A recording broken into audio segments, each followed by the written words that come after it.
નમસ્કાર મિત્રો, મારી યુટ્યુબ ચેનલમાં તમારું સ્વાગત છે ને આજે આપણે વાત કરવાના છે કે કુંદનપુરના ચોકમાં રાજાના અંગરક્ષકે કર્યું વચનનું પાલન. ઘટના છે મિત્રો કે રાજાની ગાડી મહંતના મઠ પાસે જઈને પસાર થઈ. તેની સાથે પ્રતાપસિંહ, વિજયસિંહ અને જાદવસિંહ હતા. જાદવસિંહને રાજાના એ અંગરક્ષક તરીકે અત્યારે સ્થાન મળ્યું હોવાથી તેનો ગર્વનો કોઈ પાર રહ્યો નહોતો. આ સ્થાન આપવામાં વિજયસિંહનો સારો એવો હિસ્સો હતો. તે વાત પણ તેનો ખ્યાલ બહાર હતી નહીં. કુંદનપુર પહોંચતા લગભગ 6 વાર રાજાએ જાદવસિંહના નામનો પોકાર કર્યો હતો. આથી તો જાદવસિંહ પોતાની જાતને કંઈ ને કંઈ માની બેઠો. તેઓ કુંદનપુર આવી પહોંચ્યા. તેઓ મહેલની અંદર બેઠા. જાદવસિંહ ઠંડીને લીધે એક સગડી પાસે બેઠો. એવામાં વિજયસિંહ તેની પાસે આવ્યો ને બોલ્યો કે જાદવસિંહ, તારે એક કામ કરવાનું છે. શું? વિલાસપુર જઈને આપણા સૈનિકોને જગાડવાના છે. એમાંથી 15 જણને મહંતની ફાટક પર મૂકી દેવાના, 14 જણને ત્રિભેટા આગળ અને બાકીનાને તારી સાથે અહીં લાવવાના છે. ઘોડા પર કે ચાલતા? ઘોડા પર. પણ અમારે ત્યાંથી ક્યારે રવાના થવાનું છે? રાત પડે એટલે. હથિયાર સાથે? બધા જ હથિયારો સજીને અને બખારો પણ પહેરી લેવાના. બીજો કશો હુકમ? આ 3 કાગળ. એક ટુકડીના નાયક ધીરરાયને આપવાનો, બીજો ટુકડી નાયક મધુસિંહને અને ત્રીજો તારા માટે. બહુ સારું. પણ આ પત્ર 6 વાગતા પહેલાં ખોલવાનો નહીં. તમારે જેમ બને તેમ જલ્દીથી આવવાનું છે. આપનો જેવો હુકમ. જાદવસિંહ ત્યાંથી રવાના થઈને વિલાસપુર આવ્યો. તે વખતે ગ્રામ સૈનિકો ભોજન કરતા હતા. તે ત્યાં પહોંચ્યો અને વિજયસિંહનો જે હુકમ હતો તે એમને કહી સંભળાવ્યો. પણ ગ્રામ સૈનિકોએ તેને એક નવી વાત સંભળાવી. તેમણે જણાવ્યું કે કરણસિંહનો કોઈ પત્તો નથી. આ વાત સાંભળીને જાદવસિંહને મનમાં ખૂબ હર્ષ થઈ આવ્યો. તેના મોં પર એક હાસ્ય ફેલાઈ ગયું. તેણે માન્યું કે કરણસિંહ જરૂર મૃત્યુ પામ્યો હોવો જોઈએ. તેમ ન બન્યું હોત તો કરણસિંહ આવે વખતે અહીં ગેરહાજર રહે જ નહીં. 44 સૈનિકો રવાના થયા. પણ જાદવસિંહે કરણસિંહ વિશે જે અનુમાન બાંધ્યું હતું તે સાચું હતું નહીં. કરણસિંહ પહેલાં તો વીરમતીને શોધવા તેના પહેલા જૂના મકાન પર ગયો. પણ ત્યાં વીરમતીનો કશો પત્તો તેને લાગ્યો નહીં. ત્યાંથી તે પેલા નવા મકાન પર ગયો. મકાનના દરવાજા પર એક સિપાહી ઊભો હતો. કરણસિંહ તેને પૂછ્યું કે વીરમતી અહીં રહે છે? કે વીરમતી અહીં રહે છે? આપને પૂછવાનું પ્રયોજન શું? એક અગત્યનું કામ છે. કેવું કામ? એક પત્ર આપવાનો છે.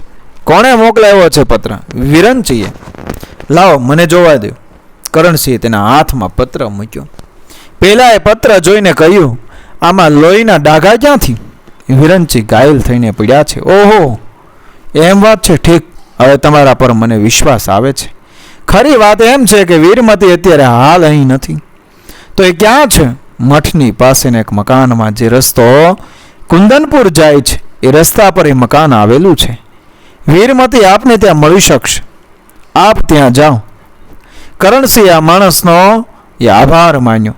તેણે ત્યાંથી રવાના થઈને પેલા મકાનના રસ્તા પર ચાલવા માંડ્યું. થોડી વારે તે મકાન પાસે આવી પહોંચ્યો.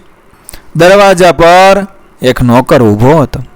કરણસિંહે તેને કહ્યું, મારે વીરમતીને મળવું છે. તને કોણે કહ્યું કે વીરમતી વિલાસપુરમાં છે? વીરમતી આ શહેરમાં હોય જ ક્યાંથી? આપના કહેવા મુજબ જો વીરમતી નથી તો મારો ફેરો ફોગટ બન્યો. કંઈ વાંધો નહીં. વિરંચી એના પર આપેલો પત્ર ભલે મારા ખિસ્સામાં પડ્યો રહે. એટલે વિરંચી પાસેથી તું કોઈ પત્ર લઈને આવ્યો છે? હા, વીરમતીને હાથો હાથ એક કાગળ મારે આપવાનો છે. મને વિરંચીની એવી આજ્ઞા છે. પેલો નોકર જરા વિચારમાં પડ્યો. અંતે તે બોલ્યો, ઊભા રહો, હું જરા અંદર જઈને આવું છું. તે અંદર ગયો અને થોડી વારમાં બહાર આવીને કરણસિંહને કહેવા લાગ્યો કે ચાલો આપ અંદર આવી શકો છો. થોડી વારમાં કરણસિંહને લઈને પેલો નોકર એક ઓરડામાં આવી પહોંચ્યો. ઓરડાની અંદર એક યુવતી બેઠી હતી. તેનો પોશાક સાદો છતાં ખૂબ આકર્ષક હતો. આ માણસ વિરંચી પાસેથી આવ્યો છે. નોકરે પેલી સ્ત્રીને કહ્યું. સ્ત્રીએ કરણસિંહ સામે જોયું અને એ જ ક્ષણે કરણસિંહના મુખમાંથી આશ્ચર્યની ચીસ નીકળી પડી. ઓ આપ! મારી સાથે પેલા વીરસેનની ફાંસી જોવા પુરુષના વેશમાં આપ જ આવ્યા હતા. આપને ગાડીમાં પણ એકવાર જોયા હતા. ઓહ, આપ છો? તું બહાર જા. નોકરને ઉદ્દેશીને તેણે છેલ્લું વાક્ય કહ્યું. કરણસિંહે પૂછ્યું, આપ અહીં? હા, પણ આપ વિરંચી પાસેથી કયો સંદેશો લાવ્યા છો? આવી સ્થિતિમાં એ સાંભળતા ખૂબ દુઃખ આપને થશે. આપ બહુ ચતુર લાગો છો, હસીને વીરમતીએ કહ્યું. જરૂર પડે તો ચતુર બની શકું છું દેવી, વિવેકની કોઈ જરૂર નથી. આપે મને વિરંચીની સર્વે હકીકતથી વાકેફ કરવી જોઈએ. હસીને વીરમતીએ કહ્યું. તેના અવાજમાં સ્ત્રી સુલભ કોમળ ધ્વનિનો મીઠો રણકાર હતો. જે વાતની મને ખબર નથી તે વાત હું કઈ રીતે કહી શકું? જે વાત તમે મને નથી જાણતા તે કહેવાનું ક્યાં કહું છું? મને તો આ પત્ર આપવાનું વિરંચીએ કહ્યું છે અને આપવા જ હું અહીં આપની પાસે આવ્યો છું. વીરમતી ગેરહાજર છે. હું તો એની પ્રતિનિધિ તરીકે, તો મારાથી તમને ન અપાય તો તમને મારા પર વિશ્વાસ નથી? વિશ્વાસની વાત નથી. તમને જ્યારથી જોયા ત્યારથી મને તમારા પ્રત્યે પ્રેમ થઈ આવ્યો છે. મારા સ્વપ્નની તમે મનોમૂર્તિ બન્યા છો. તમારા વિના મારું જીવન નિરસ બની જાય છે. રાત દિવસ તમારા જ ખ્યાલો મને આવ્યા કરે છે. તો આપ કાગળનું બહાનું કાઢીને અહીં મને મળવા અંદર ઘૂસી આવ્યા છો, ખરું ને? અરે, આપ અહીં છો એ વાતની મને તો ખબર જ નહોતી. વીરમતીના ઘરમાં આપ હશો એની મને શી ખબર? આપને મારા પર વિશ્વાસ નથી? પૂરો વિશ્વાસ છે, પણ તમે મારા તરફ ખાસ કશો પ્રેમ બતાવ્યો નહીં, એટલે આપને હું કઈ રીતે મળી શકું? પણ આપનો જેમાં દોષ છે. પહેલે પ્રસંગે આપ જ ઘોડો દોડાવીને નાસી ગયા હતા અને બીજે પ્રસંગે તમે મારી ગાડીની પાછળ આવવાને બદલે તમારા જ રસ્તે ચાલ્યા ગયા. પણ મારું કર્તવ્ય હતું કે મારે રાજાની ફરજ બજાવી. ઓહ, પણ પહેલું કર્તવ્ય કે પહેલો પ્રેમ? પણ તમારો પ્રેમ કેવો વિચિત્ર છે. પુરુષ વેશમાં રહીને મારી કેવી સ્થિતિ તમે કરી મૂકી. મારો તે દિવસથી જીવ જ હાથ રહેતો નથી અને તમે વીરમતીની સેવામાં હોવા છતાં આમ ભાગ ભાગ કરો તે શું તમને શોભે છે? જાઓ, હવે આપણે એકબીજાને ઓળખી ગયા. લાવો હવે પત્ર મને આપો. ના, એ કદાપી નહીં બને. વીરમતી વિના એ પત્ર કોઈને અપાય નહીં. મેં વિરંચી સમક્ષ સોગંદ લીધા છે કે વીરમતી વિના અન્ય કોઈના હાથમાં પત્ર આપીશ નહીં. આપની પાસે એવો કોઈ પત્ર જ નથી એમ કહો ને. આ તો તમને મને મળવાનું તમે એક બહાનું શોધી કાઢ્યું છે. તમારે મને જોઈ હતી, ઠીક. હવે તો મને જોઈ લીધી ને. હવે આપ ખુશીથી જઈ શકો છો. આપની ઈચ્છા એમ હોય તો હું અહીંથી જતો રહીશ. આપની આજ્ઞા મારે મન ઈશ્વરની આજ્ઞા સમાન છે. પણ જો આપને મારી વાત જૂઠી લાગતી હોય તો દૂરથી હું તમને પત્ર બતાવું. અક્ષર પરથી આપને ખાતરી થશે કે અક્ષરો વિરંચીના છે કે નહીં. કાગળ પર લોહીના ડાઘ હતા તે પણ વીરમતીએ જોયા. પણ પેલા કરણસિંહે થોડી જ વારમાં એ કાગળ પોતાના ખિસ્સામાં પાછો મૂકી દીધો. ઓહ, તો વિરંચી કોઈ સંકટમાં આવી પડ્યો છે. મને જલ્દી કહો. એ તો મેં પહેલેથી જ કહ્યું છે, પણ એમ છતાં આ કાગળ તમારા હાથમાં તો હરગીજ નહીં આપું. અરે, આ બુદ્ધિમાન જણાતા નથી. તમે મને ઓળખી શકતા નથી. હું કોણ છું તેનો સાચો ખ્યાલ તમને શું હજી આવી શકતો નથી? ભારે વિચિત્ર કહેવાય. આપ શું અંદાજ લગાવી શકતા નથી કે હું જો વીરમતી, રાજકુમારી વીરમતી છું? વીરમતીની નોકરાણીની આંખોનું આવું તેજ હોય ખરું? તો શું આપ જ રાજકુમારી વીરમતી? ભારે આશ્ચર્યથી કરણસિંહ બોલી ઉઠ્યો. હા, હું જ રાજકુમારી વીરમતી. મારા ભાઈનું શું થયું છે તે મારે જાણવું છે. આપ કરવી. કદાચ જૂઠું બોલતા હતો. મારે ખાતરી શી રીતે તરત જ વીરમતીએ એક ઝાલર પર દાંડી લગાવી. એક નોકર અંદર ઘસી આવ્યો. જા, શક્તિસેનને બોલાવી લાવ.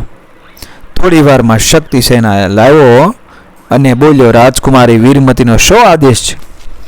ખાતરી કરાવ કે હું વીરમતી છું. બસ, હવે વધારે ખાતરીની મારે જરૂર નથી. લ્યો, આપના ભાઈ વિરંચીનો આ પત્ર. એટલું કહીને કરણસિંહે વિરંચીનો પત્ર વીરમતીના હાથમાં મૂક્યો. પત્રમાં લખ્યું હતું, પ્રિય બહેન, આપણા દુશ્મને મને ઘાયલ બનાવ્યો છે. આપણા 5 સાથીઓને જીવથી માર્યા છે. એક જખમી બનાવ્યો છે. આ પત્ર લાવનાર ન હોત તો હું બચી શક્યો ન હોત. પણ એનું નામ હું જાણતો નથી. હું એનું નામ ને ધંધો જાણી લેજે. મને તેના પર જરા વહેમ છે. મેં એને ઇનામ આપવાની લાલચ આપી તો પણ એને એના માલિકનું નામ જણાવ્યું નહીં. મારા માટે દાક્તર મોકલવાનો પ્રબંધ કરજે. તારો ભાઈ વિરંચી. પત્ર પૂરો વંચાઈ ગયો. ત્યારબાદ વીરમતીએ કરણસિંહને આખી ઘટના કહેવા વિનંતી કરી. કરણસિંહે બધી ઘટના વિસ્તારથી કહી. વીરમતીએ તેનું નામ પૂછવા માંડ્યું, પણ કરણસિંહે જણાવ્યું નહીં. તેણે રાજાનો પોતે એક વિશ્વાસુ નોકર છે તે પણ કરી નહીં. તો આપ આપનું નામ જણાવશો નહીં? ના, મારા માલિકનું પણ નહીં. મારું જે કામ હતું તે પૂરું થયું છે, એટલે આપની હું રજા લઉં છું. એટલું કહીને કરણસિંહ ઝડપથી ત્યાંથી રવાના થયો. વીરમતી તરફ જોઈ રહી. થોડી વારે તેણે શક્તિસેનને કહ્યું કે આ માણસ પર ચાંપતી નજર રાખો, પણ આપણા બધા માણસો બહાર ગયા છે તો તેઓ વખતસર આવી તો જશે ને? જરૂર. એ ન આવે તે કેમ બને? અને હજી તો 8 જ વાગ્યા. મારા ભાઈએ એક ડાક્ટરને બોલાવ્યો છે, તેનો પણ આપણે પ્રબંધ કરવાનો છે. એ પ્રબંધ પણ થઈ જશે, અને તો પછી હમણાં અહીંથી ચાલ્યા ગયા એ જુવાન પર નજર રાખવાનું કાર્ય પણ હું તમને જ સોંપું છું. એવામાં ખડકી બહાર થોડે દૂર ઘોડાઓના ડાબલાઓનો અવાજ તેમના કાને અથડાયો. કોણ જાણે કોના ઘોડાઓ છે? મિત્રો, વિડીયો પસંદ આવ્યો મારી ચેનલ સબસ્ક્રાઈબ કરો, ફોલો કરો, શેર કરો. મારી આવી જ ઘટનાને પ્રેરણાદાયક વાર્તાઓ સાથે આપણા ઇતિહાસ સાથે આગળના વિડીયોમાં આગળનો વાર્તા ભાગ 2 માં જોઈશું. મિત્રો, જય મા ભવાની.